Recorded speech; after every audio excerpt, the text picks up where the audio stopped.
ఆరోగ్యాభిలాషులైన ప్రేక్షక మిత్రులకు నమస్కారం. నా పేరు డాక్టర్ చిరుమామిళ్ళ మురళీ మనోహర్. ఈ కార్యక్రమంలో మనం తెలుసుకోబోయేది ఒక గొప్ప పదార్థం గురించి. ఇదే కర్పూరం. కర్పూరం దీన్ని చాలామంది ఏదో పూజా ద్రవ్యం కింద వాడుతూ ఉంటారు. అయితే ఇక్కడ ఒక ముఖ్యమైన విషయం ఉంది. కర్పూరం అనేది ఒక హిందూ కెమిస్ట్రీలో ఒక ముఖ్యమైన భాగం. దీనికి అనేక రకాల గొప్ప శక్తులు ఉన్నాయి. అనేక సమస్యలను దీంతో తగ్గించుకోవచ్చు. అయితే కర్పూరం విషయానికి వస్తే కొంత చెప్పాలి.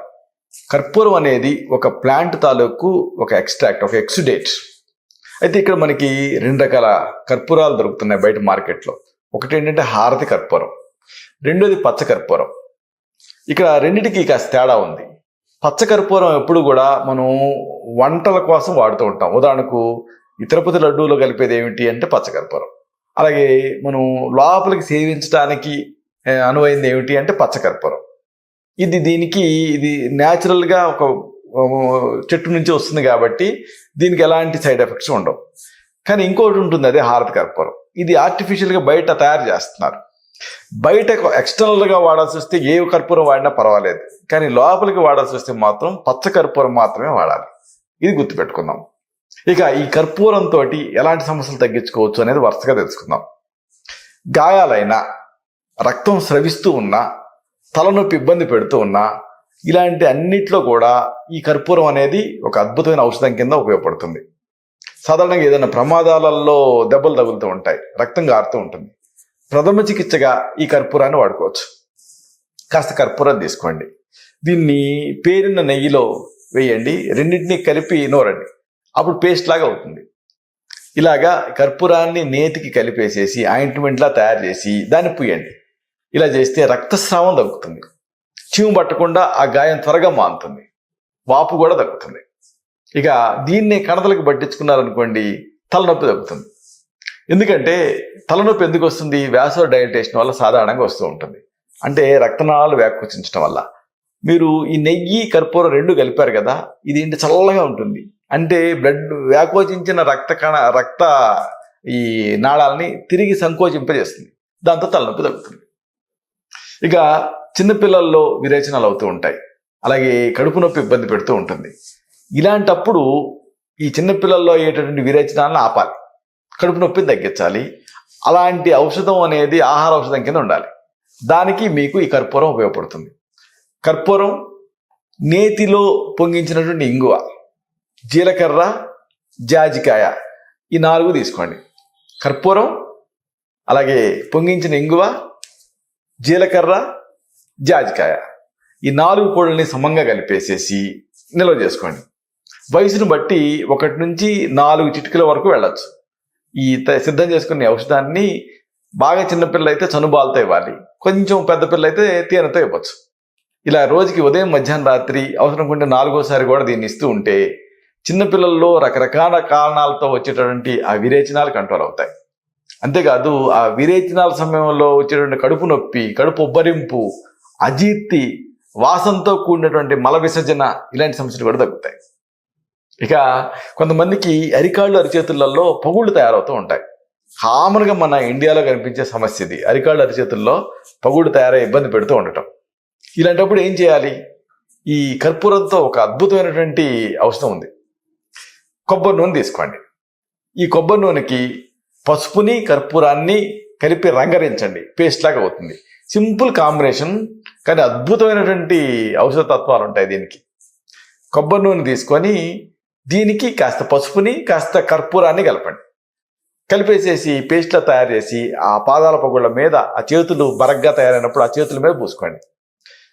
ఆ తర్వాత సాక్స్లు వేసుకోండి. దానికంటే ముందు పెడిక్యూర్ చేసుకొని అప్పుడు ఈ ఔషధాన్ని ప్రయోగించి ఆ తర్వాత సాక్స్లు వేసుకుంటూ ఉంటే 10 రోజుల్లోనే మీకు ఆశ్చర్యకరమైన ఫలితం కనిపిస్తుంది. ఆ కాళ్ళ పగుళ్ళు తగ్గుతాయి. ఇక ఈ మధ్యకాలంలో కొంతమందికి శరీరంలో కొవ్వు పెరిగిపోయి సెల్యులైట్ తయారై ఇబ్బంది పెడుతూ ఉంటుంది.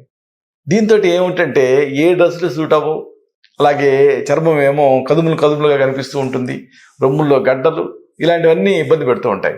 అలాగే జలుబు, కీళ్ళ నొప్పులు, అలాగే బాడీ పెయిన్స్, మజిల్ క్రాంప్స్ ఉన్నప్పుడు కర్పూరంతో ఒక అద్భుతమైన ఔషధాన్ని తయారు చేసుకోవచ్చు. ఆవ నూనెని వేడి చేయండి, మస్టర్డ్ ఆయిల్ని. దీనికి 4వ వంతు కర్పూరాన్ని కలపండి. అంటే ఆవ నూనె ఎంత తీసుకున్నారో దానికి 1/4 కర్పూరం కలపండి. కలిపేసేసి చల్లార్చి నిల్వ ఉంచుకోండి.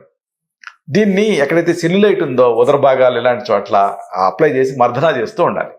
దాంతో ఆ కొవ్వు అక్కడ అక్యుములేట్ అయినటువంటి కొవ్వు క్రమంగా కరుగుతుంది. ఒకవేళ బ్రెస్ట్ లోపల ఏమైనా లంప్స్ ఉన్నా గడ్డలున్నా అలాంటి చోట్ల అప్లై చేసి మర్దిస్తూ ఉంటే కొన్ని రకాలైనటువంటి గడ్డలు కరిగిపోతాయి. అలాగే దీన్ని ఒక లినమెంట్ లాగా ప్రయోగిస్తే ముక్కు దిబ్బడ ఛాతి మీద ఇక్కడ రాసి ప్రయోగిస్తూ ఉంటే ఆ ముక్కు దిబ్బడ, ముక్కు నుంచి నీళ్లు గారటం, దగ్గు, ఆయాసం ఇలాగ ఈ శ్వాసకోశ ఇబ్బంది పెట్టకుండా తగ్గుతాయి. అలాగే ఛాతి నొప్పి తగ్గుతుంది. ఒకవేళ కీళ్ళ నొప్పుల మీద మీరు రాసుకున్నారనుకోండి, ఆ కీళ్ళ నొప్పులు, ఆ ఖండాల నొప్పులు తగ్గుతాయి, వెంటనే రిలీఫ్ వస్తుంది. ఇక ఉబ్బసం ఇబ్బంది పెడుతూ ఉన్నా, పాల్పిటేషన్ అంటే గుండె దడ మిమ్మల్ని వేధిస్తూ ఉన్నా, ఇలాంటి సందర్భాలలో ఒక అద్భుతమైన ఔషధాన్ని కర్పూరంతో తయారు చేసుకోవచ్చు. కర్పూరం అలాగే పొంగించినటువంటి ఇంగువ 2 సమభాగాలుగా కలపండి. పొంగించిన ఇంగువ అంటే ఏంటంటే పెనం మీద నెయ్యి వేసి ఇంగువని దానిపైన ఉంచితే ఆ ఇంగులో ఉండే దోషం తగ్గిపోతుంది. ఇలాంటి ఇంగువని కర్పూరాన్ని 2 సమభాగాలుగా తీసుకోండి. ఈ రెండింటిని కలిపి ఒక శనగ గింజలంత మాత్రలు ఇలా చుట్టుకొని ఉంచుకోండి. మీ సమస్య తీవ్రతను బట్టి 4-5 గంటలకు ఒకసారి చొప్పున ఒక్కొక్క మాత్రని మీరు వేసుకుంటూ ఉంటే ఆ ఆస్మాలో ఆ తీవ్రత తగ్గుతుంది, కంట్రోల్లోకి వచ్చేస్తుంది. దగ్గు, ఆయాసం, పిల్లి కోతలు ఇలాంటివన్నీ తగ్గుతాయి. కఫం బాగా తెగి రిలీఫ్ వచ్చేస్తుంది. రోజు 1 లేదా 2 మాత్రల్ని దీన్ని తీసుకుంటూ ఉండొచ్చు. దీంతో గుండె దడ కూడా తగ్గుతుంది. ఇక నీళ్ళ విరేచనాలు కానీ, కలరా కానీ ఇలాంటి వాటిని ఆపడానికి కూడా కర్పూరం ఉపయోగపడుతుంది. పాలు తీసుకోండి. ఒక 1/2 గ్లాసు కాచి చల్లార్చినటువంటి పాలు కానీ లేదా నీళ్లు కానీ, దీనికి ఒక చిటికెడు పంచదారని, చిటికెడు కర్పూరాన్ని, చిటికెడు ఉప్పుని కలిపేసేసి 2 గంటలకు ఒకసారి దీన్ని సేవిస్తూ ఉండాలి. నీళ్ళ విరేచనాలు, కలరా ఇలాంటివి తగ్గుతాయి. నీరసం, నిస్త్రాణ ఇలాంటివి కూడా తగ్గుతాయి.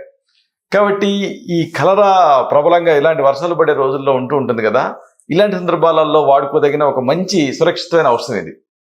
కాచి చల్లార్చినటువంటి నీళ్ళకి చిటికెడు పంచదారని, చిటికెడు కర్పూరాన్ని, చిటికెడు ఉప్పుని కలిపి 2 గంటలకు ఒకసారి చొప్పున సేవిస్తూ ఉండాలి. మూత్రం స్రవించే వరకు, మూత్రం జారీ అయ్యే వరకు దీన్ని తీసుకుంటూ ఉండాలి. కలరా తగ్గుతుంది, నీరసం, నిస్త్రాణ కూడా తగ్గుతాయి. ఇదంతా ఒక ఎత్తు అయితే కర్పూరం తాలూకు ఒక ఆసక్తికరమైన ఉపయోగం ఒకటి ఉంది. శీఘ్రస్ఖలనం ఇబ్బంది పెడుతూ ఉన్నా, అంగస్తంభన సమస్య ఇబ్బంది పెడుతూ ఉన్నా ఇలాంటి సందర్భాలలో కర్పూరం అమోఘంగా పనిచేస్తుంది. పచ్చకర్పూరం, జాజికాయ, జాపత్రి ఈ పొడుల్ని సమంగా కలపండి, ఉంచుకోండి. పచ్చకర్పూరం మీకు పచ్చడి కొట్లో దొరుకుతుంది. జాజికాయ, జాపత్రి కూడా దొరుకుతాయి. అన్ని ఈక్వల్ ప్రపోర్షన్స్లో కలిపేసేసి, అంటే అన్నిటిని విడివిడిగా చూర్ణం చేసి కలపాలి, నిల్వ ఉంచుకోవాలి. దీనికి తగినంత ఎండు ద్రాక్ష కలిపి నూరి శనగింజనంత మాత్ర చేసుకొని రాత్రి నిద్రపోబోయే ముందు ఒక మాత్ర వేసుకుంటూ ఉంటూ 1 కప్పు పాలు తాగుతూ ఉంటే శీఘ్రస్ఖలనం సమస్య తగ్గుతుంది, అంగస్తంభన సమస్య తగ్గుతుంది, శృంగార సామర్థ్యం పెరుగుతుంది. ఇక చాలామంది యంగ్స్టర్స్లో మొటిమలు ఇబ్బంది పెడుతూ ఉంటాయి. దీనికి ఒక సురక్షితమైనటువంటి ఔషధం ఈ కర్పూరంతో ఉంది. ఒక 10 నుంచి 20 తులసి ఆకులు తీసుకోండి.